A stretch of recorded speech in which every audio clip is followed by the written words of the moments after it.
अस्सलाम वालेकुम जी। सऊदी अरब मुकाबल हजर अब्दुल मजीद। हाँ जी परदेसी वीरों की हाल चाल ने ठीक ठाक। उम्मीद करने सारे वीर भरा ठीक ठाक ही होंगे। तो जनाबे मोहतरम जेड़े वीर नूं लगदा ना कि परदेस बहुत सौखा है या बहुत औखा है, वो मेरी वीडियो नूं पूरा वेख के जाए। परदेस दे अजीबो गरीब किस्म के रंग होंदे ने। इत्थे अच्छे इंसान भी आउंदे ने ते बुरे भी आउंदे ने, लेकिन कोशिश करया करो किसी वास्ते अच्छा बनन दी, अच्छे वास्ते काम करया करो।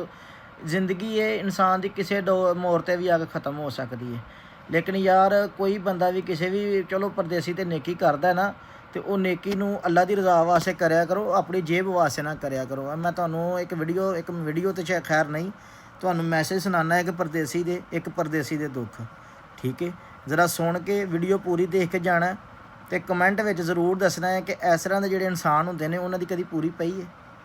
सही है, क्योंकि यह गल्लां वो बंदा सोचता है या वो बंदा कर सकता है जिहड़े बंदे ने आप ही हत्थी मजदूरी करके औखा टाइम अपने ते निभाया होए, वो बंदे नूं इस चीज़ का एहसास होंदा है। तो इज्जत और जिल्लत और रसवाई और कामयाबी ये मेरे सोहने मालक दे हत्थ है। सही है, लेकिन मैं परदेसियां नूं इस चीज़ का मशवरा देना चाहना कि परदेस दे विच रहिंदियां होइयां कदी किसी अगे नहीं दिल कमज़ोर करना। अल्लाह की ज़ात अगे जरूर होवो, किसी इंसान अगे अपना दुख ना रोवो, क्योंकि जिहदे अगे तुसीं दुख रोने ने ना उन्हें तुहानूं इंज दा जलील करना है कि तुसीं याद रखोगे। ठीक है, ऐ तुहानूं मैं वॉइस लगा एक बंदे दी सुनान। मेरा जिहड़ा ना एक व्हाट्सएप ते एक दोस्त है, तो ਉਹਦੇ वास्ते काम की जरूरत है।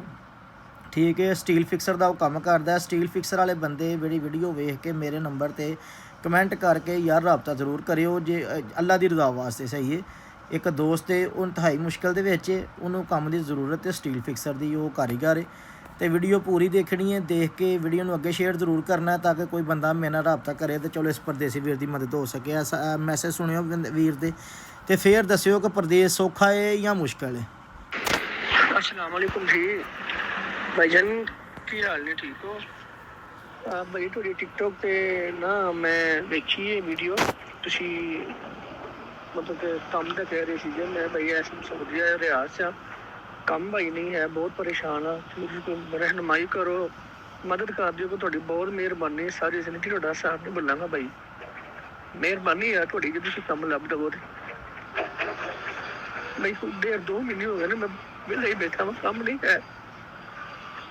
ਜਿਹੜਾ ਮੈਨੂੰ ਲੈ ਕੇ ਆਇਆ ਸੀ ਨਾ ਸੋਚਿਆ ਉਹ ਯਾਰ ਭਾਈ ਲੱਤ ਖਿੱਚ ਗਿਆ, ਛੱਡ ਗਿਆ ਮੈਨੂੰ। ਮੈਨੂੰ 5 ਮਹੀਨੇ ਹੋ ਗਏ ਨੇ ਆਇਆ ਸੋਚਿਆ, ਮਿਹਰਬਾਨੀ ਜੇ ਕੋਈ ਕੰਮ ਹੈ ਜੇ ਤੇ। जी अस्सलाम वालेकुम भाईजान, की हाल है? ठीक ठाक। अच्छा ला लियो, परेशान ना होवो तुसी।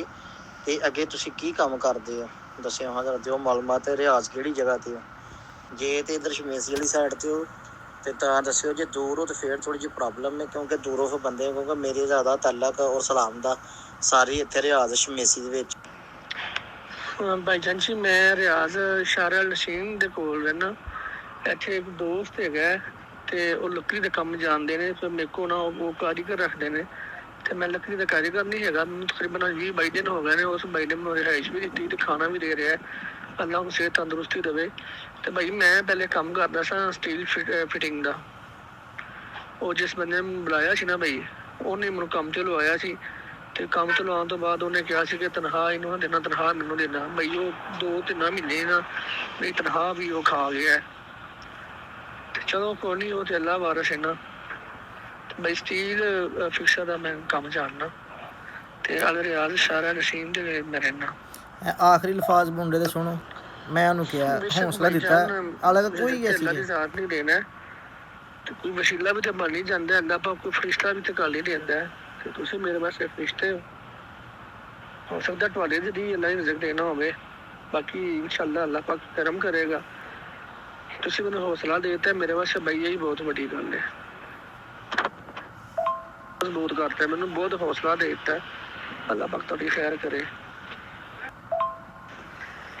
चेहरे अल्फाज भाई तुसीं क्या छड़े लेना, मैनूं इत्थे किसी ने कहा, सारिਆਂ ने यही कहा तू की लैन आ गया, क्यों आए? इत्थों दे हालात नहीं हैगे, कम नहीं लभने, तू तो इत्थे आप मरना है पिया, तू पिछले भी मारेगा। ये वो भला बड़ियां अजीबो गरीब गल्लां सुनन नूं मिलियां हन।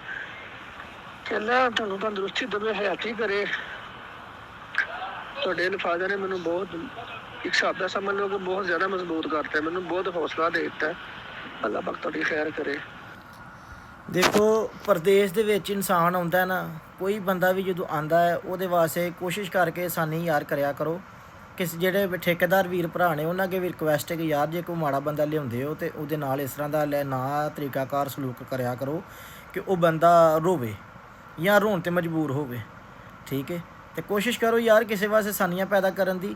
ਤੇ ਵੀਡੀਓ ਪੂਰੀ ਵੇਖਣ ਵਾਸਤੇ ਜਨਾਬ ਤੁਹਾਡਾ ਦਿਲੋਂ ਸ਼ੁਕਰੀਆ। ਕੋਸ਼ਿਸ਼ ਕਰਕੇ ਜਿੰਨੇ ਵੀ ਮੇਰੇ ਵੀਡੀਓ ਵੇਖਣ ਵਾਲੇ ਨੇ ਜਾਂ ਮੇਰੇ ਜਾਣਨ ਵਾਲੇ ਨੇ ਉਹਨਾਂ ਦੋਸਤਾਂ ਕਿ ਮੈਂ ਬਜ਼ਾਤੇ ਖੁਦ ਰਿਕੁਐਸਟ ਕਰਨਾ ਇਸ ਵੀਰ ਵਾਸਤੇ, ਜੇ ਯਾਰ ਕਿਸੇ ਵੀ ਦੋਸਤ ਦੇ ਕੋਲ ਸਟੀਲ ਫਿਕਸਰ ਦਾ ਕੰਮ ਹੋਏ ਤਾਂ ਉਹ ਮੇਰੇ ਨਾਲ ਜ਼ਰੂਰ ਰਾਬਤਾ ਕਰੇ, ਕਿਉਂਕਿ ਯਾਰ ਇਹ ਬੰਦੇ ਨੂੰ ਲਾਜ਼ਮ ਕੰਮ ਤੇ ਲਵਾਉਣਾ ਹੈ, ਠੀਕ ਹੈ। ਕਿਉਂਕਿ ਰਿਜ਼ਕ ਦੇਣ ਵਾਲੀ ਜ਼ਾਤ ਅੱਲਾ ਦੀ ਹੈ। ਇਨਸਾਨ ਦਾ ਵਸੀਲਾ ਬਣ ਸਕਦਾ, ਅਸੀਂ ਵਸੀਲਾ ਬਣਾਂਗੇ ਇਨਸ਼ਾਅੱਲਾ। ਔਰ ਕੋਸ਼ਿਸ਼ ਕਰਕੇ ਕਿਸੇ ਅੱਛੇ ਇਨਸਾਨ ਦੇ ਨਾਲ ਹੀ ਇਹਨੂੰ ਕੰਮ ਤੇ ਲਵਾਵਾਂਗੇ ਤਾਂ ਕਿ ਕੰਮ ਕਰਕੇ ਆਪਣੇ ਭੈਣ ਭਰਾਵਾਂ ਨੂੰ ਰਿਜ਼ਕ ਘੱਲੇ ਔਰ ਸਾਨੂੰ ਦੁਆਵਾਂ 'ਚ ਯਾਦ ਰੱਖੇ। ਪਰਦੇਸੀ ਵੀਰੋ, ਇੱਜ਼ਤ ਔਰ ਜ਼ਿਲਤ ਅੱਲਾ ਦੇ ਹੱਥ ਹੈ, ਸਹੀ ਹੈ। ਇਹ ਦੇਖੋ ਉਹਦੇ ਲਫਾਜ਼ ਨੇ, ਮੈਂ ਨਹੀਂ ਉਹਨੂੰ ਕਿਹਾ ਕਿ ਮੇਰੀ ਤਾਰੀਫ ਕਰਨ, ਨਾ ਮੈਨੂੰ ਉਸ ਦੀ ਤਾਰੀਫ ਦੀ ਜ਼ਰੂਰਤ ਹੈ, ਠੀਕ ਹੈ। ਤਾਰੀਫ ਉਸ ਸੋਹਣੇ ਰੱਬ ਦੀ, ਉਸ ਸੋਹਣੇ ਨਬੀ ਦੀ, ਸਹੀ ਹੈ। ਸਾਨੂੰ ਤਾਰੀਫਾਂ ਦੀ ਨਹੀਂ, ਸਾਨੂੰ ਅਸੀਂ ਇਹ ਚੀਜ਼ ਆਖਦੇ ਹਾਂ ਕਿ ਯਾਰ ਕੋਈ ਵੀ ਕਿਸੇ ਇਨਸਾਨ ਦੇ ਨਾਲ ਕੰਮ ਕਰੇ, ਅੱਛੇ ਤਰੀਕੇ ਨਾਲ ਚੱਲੇ ਯਾਰ, ਅੱਛੇ ਲਫ਼ਜ਼ਾਂ ਨਾਲ ਇਨਸਾਨ ਨੂੰ ਕਿਸੇ ਨੂੰ ਕੋਈ ਯਾਦ ਕਰੇ। ਜ਼ਰੂਰੀ ਨਹੀਂ ਕਿ ਕੋਈ ਤਾਰੀਫ ਕਰੇ, ਠੀਕ ਹੈ। ਅਸੀਂ ਤਾਰੀਫ ਦੇ ਭੁੱਖੇ ਨਹੀਂ, ਤਾਰੀਫ ਨਾ ਵੀ ਹੋਏਗੀ ਕੋਈ ਗੱਲ ਨਹੀਂ। ਅੱਲਾਹ ਪਾਕ ਜਿਹੜਾ ਨਾ ਹਰ ਇਨਸਾਨ ਵਾਸਤੇ ਜਿਹੜਾ ਨਾ ਅੱਛਾ ਹੀ ਕਰਦਾ। ਤੇ ਜਿੰਨੇ ਬੰਦੇ ਵੀ ਮੇਰੇ ਜਾਣਨ ਵਾਲੇ ਵੀਡੀਓ ਵੇਖਣ ਵਾਲੇ ਦੋਸਤ ਵੀਰ, ਫਿਰ ਰਿਕੁਐਸਟ ਕਰਨਾ ਸਟੀਲ ਫਿਕਸਰ ਦੀ ਜ਼ਰੂਰਤ ਹੈ ਇੱਕ ਬੰਦੇ ਨੂੰ ਕੰਮ ਦੀ। ਜਿਹੜਾ ਬੰਦਾ ਸਟੀਲ ਫਿਕਸਰ ਹੋਏ ਮੇਰੇ ਨਾਲ ਲਾਜ਼ਮੀ ਰਾਬਤਾ ਕਰੇ ਜਿਹਨੂੰ ਬੰਦੇ ਦੀ ਰਿਕੁਆਇਰਮੈਂਟ ਹੈ। ਵੀਡੀਓ ਵੇਖਣ ਵਾਸਤੇ ਜਨਾਬ ਦਿਲੋਂ ਸ਼ੁਕਰੀਆ। ਓਕੇ ਜੀ, ਫੀ ਮਾਨ ਅੱਲਾ। ਪਰਦੇਸੀ ਵੀਰੋ, ਆਪਣੀਆਂ ਦੁਆਵਾਂ 'ਚ ਯਾਦ ਰੱਖਿਓ।